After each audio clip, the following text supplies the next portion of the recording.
امام الانبیاء کے غلاموں اور پھر حضرت رابعہ بصری جیسے لوگ جب دنیا سے جاتے ہیں، یہ وہ لوگ ہیں جن کے لیے موت تحفہ بنی ہے۔ جب قبر میں گئیں تو فرشتے سوال کرنے آ گئے، کہا مر ربک،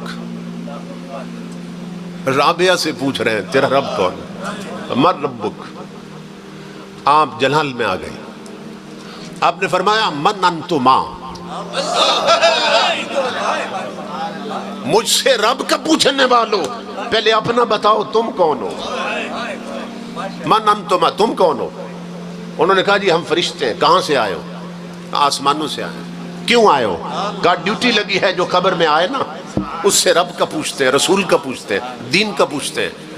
آپ نے فرمایا کہ تم آسمانوں سے آئے ہو؟ کہنے لگے آسمانوں سے آئے ہو۔ اللہ کی عاشق جلال میں آ گئی۔ جانتے ہیں حضرت رابعہ نے کیا فرمایا تھا فرشتوں؟ فرمایا تھا فرشتوں، اور تم اوپر سے اتنا نیچے آ گئے، تمہیں رب نہیں بھولا، میں تو صرف ایک گز نیچے گئی، مجھے کیسے یار بھول سکتا ہے؟ میں تو صرف ایک گز نیچے آئی ہوں، مجھے یار بھول گیا۔ کیا میری یاری اتنی کمزور سمجھی تم نے؟ حضرت باں یزید گئے قبر میں، حضرت باں یزید بستامی گئے قبر میں۔ یہ ان لوگوں کا حال بتا رہا ہوں جن کے لیے موت تحفہ بن جاتی۔ کبھی کبھی اللہ ظاہر کر دیتا ان کی عظمتوں کو۔ تو امام الانبیاء کے غلاموں حضرت باں یزید جب قبر میں گئے،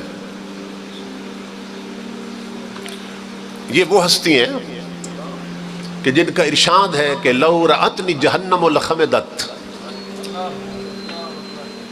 حضرت باں یزید کہتے ہیں اللہ کی عزت کی قسم لوگوں، اگر جہنم صرف باں یزید کا چہرہ دیکھ لے تو بجھ جائے گی۔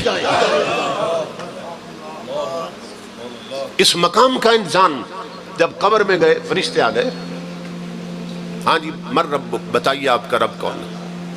تو آپ نے پھر وہی سوال کر دیا من انتما، پہلے یہ بتاؤ تم کون؟ انہوں نے تعارف کرایا ہم فرشتے ہیں، ڈیوٹی ہے۔ آپ نے فرمایا تمہیں یہ نہیں معلوم جب کسی کے پاس جائیں تو پہلے حضور کی سنت کیا ہے؟ پہلے السلام علیکم کہتے ہیں، نہ سلام نہ دعا، آئے اور تم نے گفتگو شروع کر دی رب کون ہے؟ قربان جائیں جن کی زندگی گزرتی ہے نا حضور کی غلامی میں، وہ قبر میں فرشتوں کو بھی رسول کی سنتیں سکھاتے ہیں۔ کہہ رہے نہ سلام نہ دعا، آئے اور تیرا رب کون ہے؟ پہلے میرے حبیب کی سنت پوری کرو۔ وہ قبر سے نکلے اور کہا السلام علیکم، فرمایا وعلیکم، اب آ جاؤ۔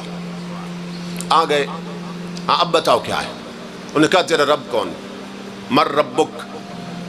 آپ نے فرمایا مجھے یہ بتاؤ، یہ جو تم نے مجھے السلام علیکم کہا تو مومن سمجھ کے کہا یا کافر سمجھ کے؟ کیونکہ کافر کو سلام نہیں دے سکتے۔ ہمارے حکمران تو کافروں کو جبھے مارتے ہیں تو کافروں کو سلام نہیں دے سکتے، السلام علیکم نہیں کہہ سکتے۔ تو مجھے سلام کیا سمجھ کے کہا تم نے؟ مومن سمجھا یا کافر؟ انہوں نے کہا جی مومن سمجھا۔ فرمایا پھر مومن سے پوچھتے ہو تیرا رب کون ہے؟ جو اسے مان کر ہی تو مومن بنا ہے، مومن سے پوچھتے ہو رب کون ہے؟ اچھا فرشتوں یہ بتاؤ، اگر میں کہہ دوں میرا رب اللہ ہے اور تم پلٹ کے جاؤ اور اللہ کہہ دے با یزید میرا بندہ نہیں ہے، تو میری مانو گے یا اس کی مانو گے؟ فرشتے کہنے لگے اس کی مانیں گے۔ پھر تو اس کی مانیں گے۔ آپ جلال میں آ گئے، فرمایا سنو جب اس کی ہی ماننی تھی تو پھر اتنا لمبا سفر کرنے کی ضرورت کیا تھی؟ وہیں اسی سے پوچھ لینا تھا با یزید تیرا بندہ ہے کہ نہیں ہے۔ ایک فرشتہ دوسرے سے کہنے لگا یار یہ کون آیا بابا؟ ہم اس پہ سوال کرتے ہیں، یہ ہم پہ کر دیتا، یہ کون ہے؟ اس وقت میرے رب کی آواز ثم ینادی مناد من السماء، اس وقت میرے رب کی آواز فرشتوں آپس میں نہ پوچھو یہ کون ہے، مجھ سے پوچھو یہ کون آیا ہے، مجھ سے پوچھو یہ کون آیا ہے۔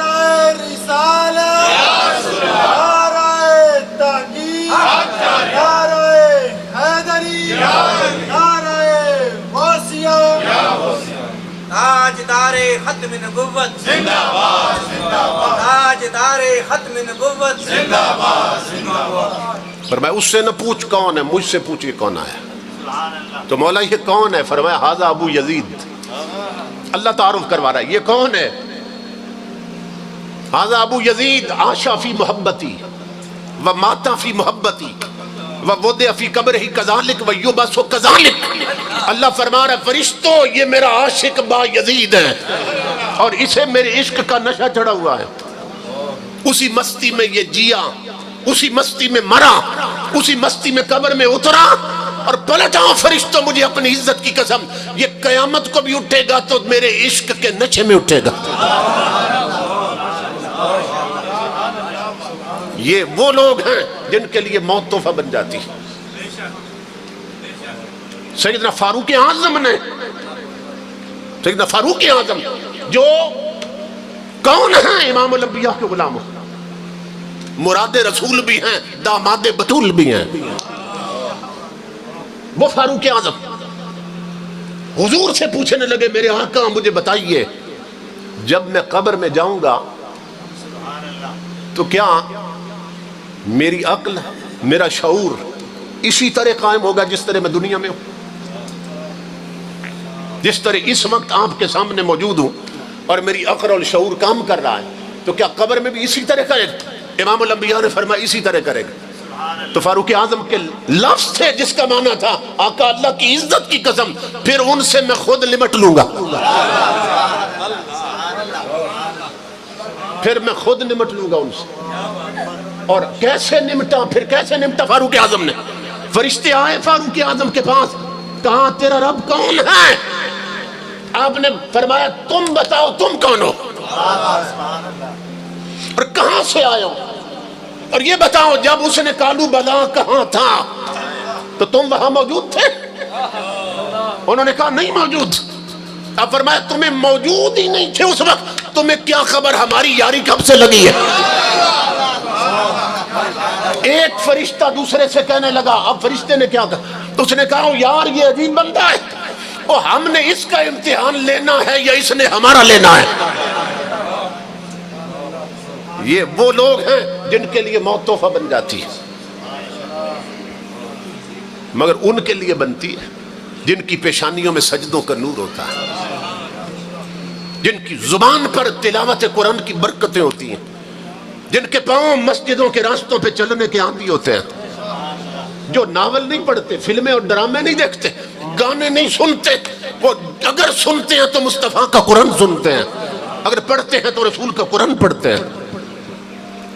ان کے گھروں پہ دو ڈشیں نہیں ہوتی، ان کے گھروں میں کیبل کے کنیکشن نہیں ہوتے، ان کی جوان بچیوں کے ہاتھ میں ٹچ موبائل نہیں ہوتے، ان کی بہو بیٹیاں بن سمر کر میک اپ کر کے بازاروں میں نہیں پھر رہی ہوتی، شادیوں پر ان کے گھروں میں ڈھولک نہیں بجتی ہے، ان کے گھروں میں مصطفیٰ کا ذکر ہوتا ہے، ان کے جوانوں کی جیب میں تاش کے پتے نہیں سورہ یاسین ہوتی ہے، ان کی بیٹیوں کے ہاتھ میں رومانٹک ناول نہیں سیرت فاطمہ کی کتابیں ہوتی ہیں، ان کے لیے موت تحفہ بنتی ہے۔